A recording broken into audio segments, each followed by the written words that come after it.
You're listening to Motherhood in Between, the show for moms who want to rebuild their bodies, reclaim their energy, and keep pursuing the lives they're called to during the season between babies. I'm your host, Lauran Saunders, registered dietitian, mom of 2 and counting, and founder of Nourished Moms Collective. I help moms recover from their last pregnancy, prepare for their next one, and support their bodies and ambitions in the in-between season of motherhood. Because motherhood shouldn't mean depletion, and your dreams don't disappear when you become a mom. So whether you're rebuilding your health, rediscovering your identity, or growing something meaningful alongside your family, you're in the right place. Let's dive in. You finally made the appointment. You drove to the doctor. You sat in that crunchy paper gown waiting in the exam room. You told them everything about your exhaustion that doesn't seem to go away no matter how much you sleep, about the brain fog and you feel like you're not thinking clearly, about your hair that's still falling out even though you had your baby a year ago.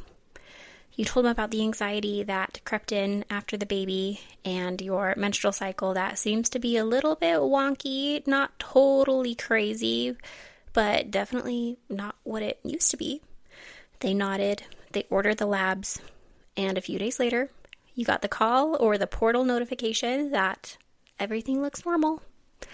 And you just sat there because you knew in your bones that something was not right, that you did not feel normal, and being told that you're fine felt worse than getting a real answer. Today we're going to talk about why that happens, why it's not in your head, and what quote-unquote normal labs are actually measuring versus what they're actually missing. This is something that I actually hear very commonly from moms that I talk to, and not just clients, but women that I know personally, women in my community, in my DMs, saying that they went to the doctor and everything came back normal. That story is almost a universal postpartum mom experience for so many of us at that point. I think there's a unique kind of gaslighting that happens in that moment, and I don't think it's intentional from your doctor at all. But the effect is the same in how you walk away feeling dismissed before that appointment was even over, or frustrated that you didn't get any answers as to why you feel the way you feel. That is frustrating. And often the follow-up advice that you're given is to try and reduce your stress, or to get more sleep, or give it a little bit more time for your body to even out.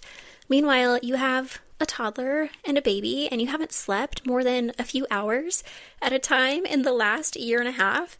So that advice, it lands somewhere between feeling totally useless and feeling really infuriating, because how do you expect me to reduce my stress and to sleep when my children are being children? In fact, I had a mom who came to me. She was about 18 months postpartum. She had gone to her doctor. She had done the labs. Everything was normal. They told her she might just be depressed, which is something she had never dealt with her entire life. She didn't feel like she was totally depressed, but her body was most definitely depleted. And when she came to me, we did functional testing. We started with a mineral test, and seeing that so much of her mineral stores were very low, her mineral ratios were off, it explained why she had really low energy, why she was really snappy and had a mood that seemed to be all over the place. It explained why she wasn't feeling quite like herself.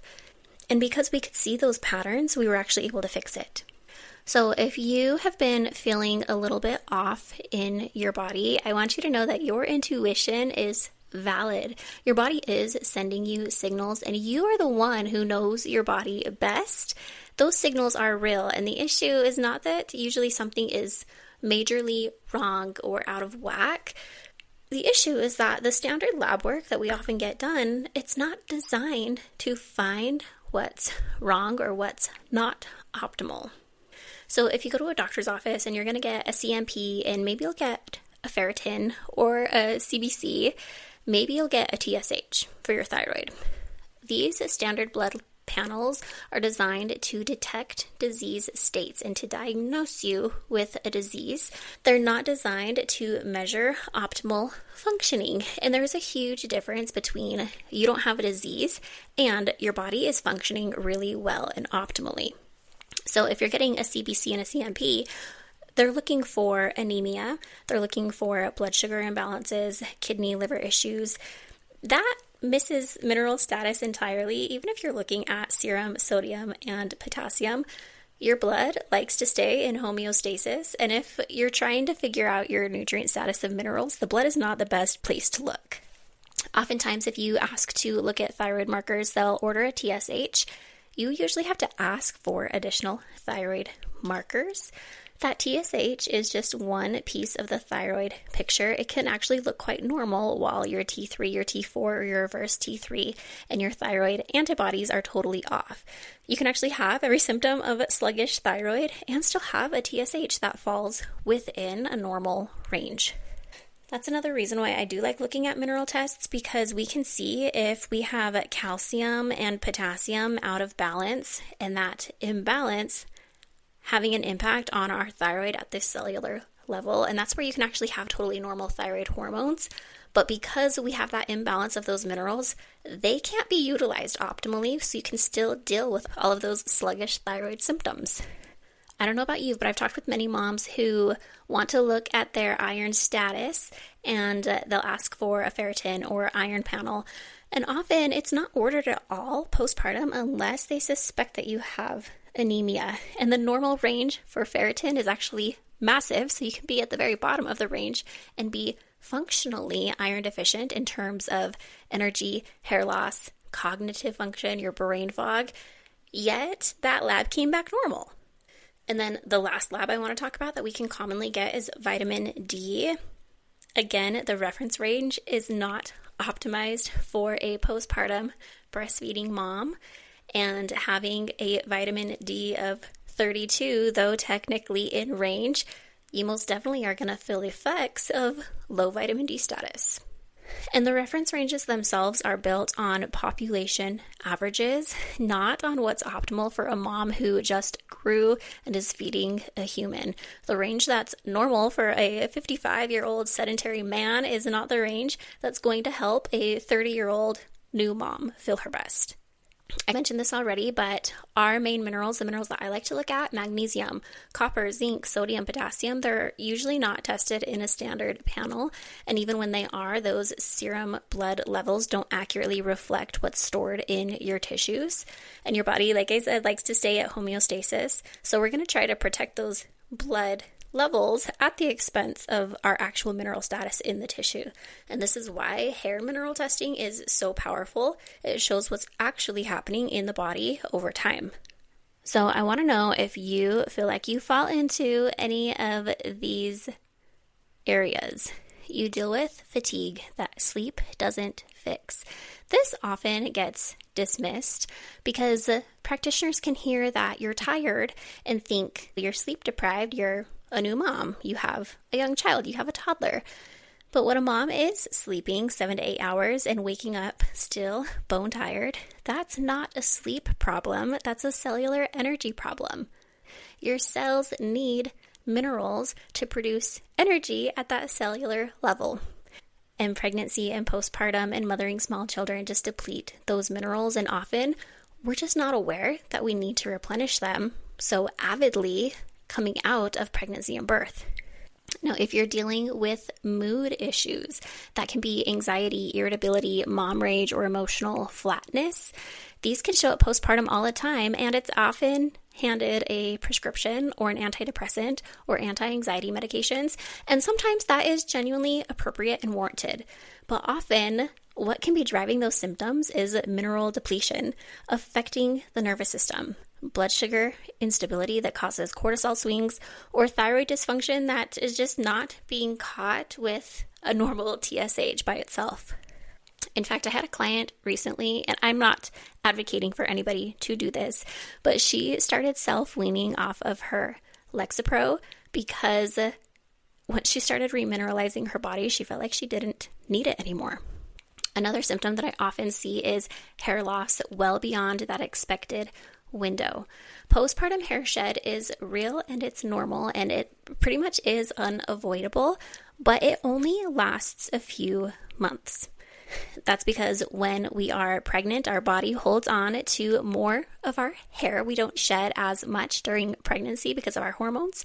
So afterward, it seems like there's a mass exodus of our hair because we are losing what we should have lost in pregnancy over those 9 months, plus what we just should lose normal, which is why it seems like so much. But again, this should only last for a few months. Yet there are so many moms that I've talked to who are still shedding at 12, 15, 18 months, and that's often just a nutrient story. Our iron, our zinc, or our thyroid-related minerals are depleted, and so we have a hard time supporting our hair growth. Another symptom is dealing with brain fog and memory issues. If you feel like you are just forgetting words mid-sentence, or you walk into a room and you have no idea what you were going in there for, or you just feel like your thoughts are running through mud. Sometimes this is really embarrassing, but it's actually a physiological response. It's not just mom life. It is typically that your body is so depleted and we don't have the nutrient stores for that optimal cognition. I will say for most of the postpartum moms that I test their minerals, I will see really low boron, and I call this the brain fog mineral because it does have a big impact in our mental clarity. And when we see that low, I always say, are you dealing with any memory or brain fogginess or forgetfulness? And they're like, oh my gosh, yeah. I said, well, it's not surprising because we are low in certain nutrients. And then another symptom is your menstrual cycle coming back a little bit wonky. Now, of course, if you are breastfeeding, there might be some ebbs and flows. However, cycles that are super long or super short, or where you start to have really heavy or painful or unpredictable periods, these are hormonal signals. And our hormones don't operate in a vacuum. They are downstream of our mineral status, of our thyroid, of our blood sugar, and of our gut health. And all of those take a hit when we're pregnant and postpartum. And then another thing that I will often see in postpartum moms is recurring illness, getting sick more frequently, or just always feeling a bit run down. That's because our immune function is deeply tied to our gut health and our mineral status. And standard labs don't look at that. Those are usually more specialty labs you would have to get from a doctor's office or like we do in our testing. But again, that pregnancy and postpartum and mothering young children does have a big impact on our gut and on that mineral status, causing all of these symptoms.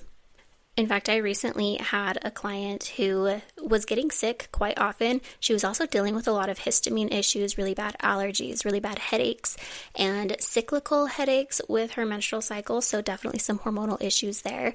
She had done lab work, she had done testing. She'd been trying to get pregnant for about 2 years with her second baby, and she was diagnosed with unexplained secondary infertility. They really could not find any answers as to what was going on.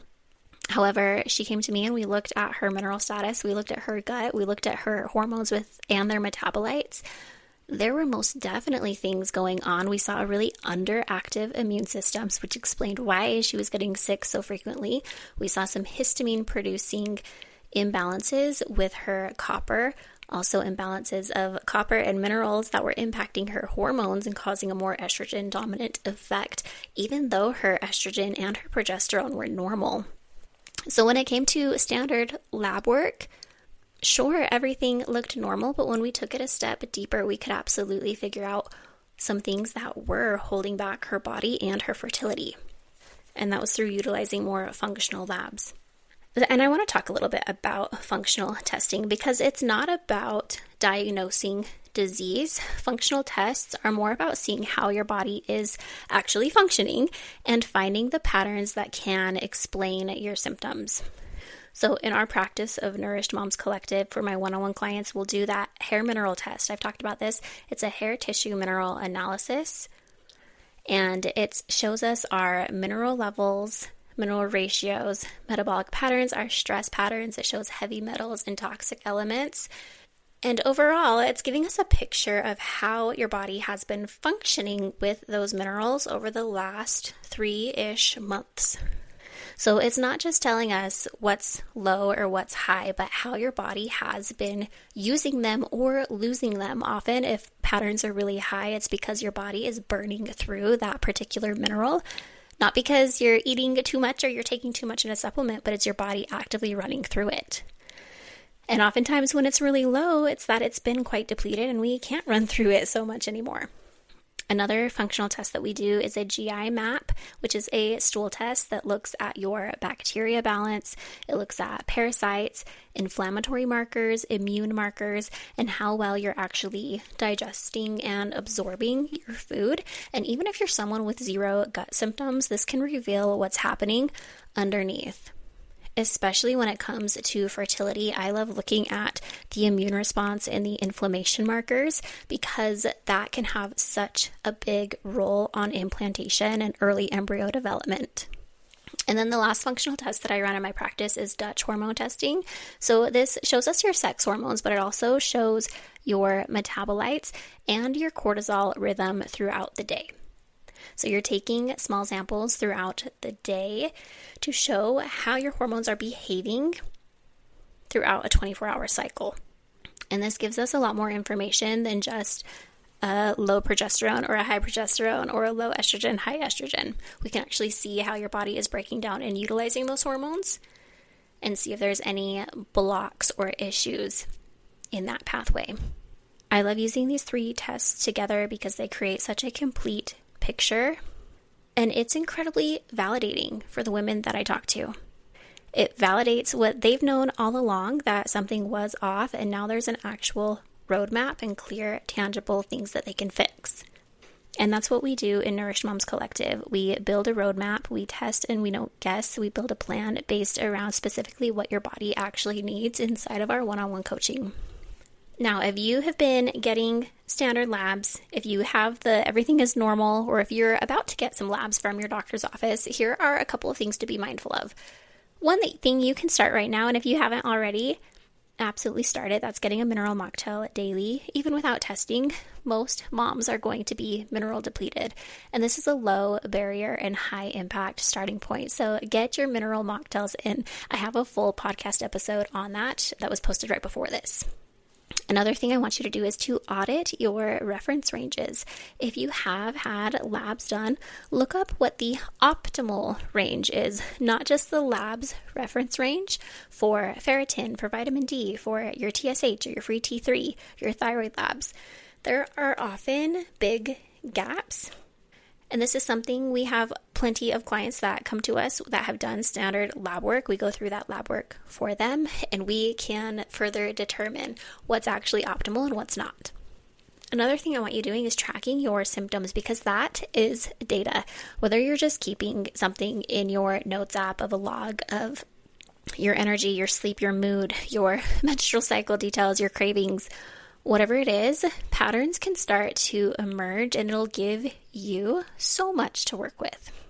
Another thing that everyone should be doing is advocating for yourself. You're allowed to go back to your doctor and ask for specific additional tests. That free T3, free T4, thyroid antibodies, ferritin, vitamin D. You don't have to just accept the standard panel if you feel like something is off in your body. And then you can consider functional testing if you do want the full picture. If you want someone to walk you through this, interpret your results, and give you a personalized plan, that's exactly what we do in Nourished Moms Collective, and you can learn more at nourishedmomscollective.com.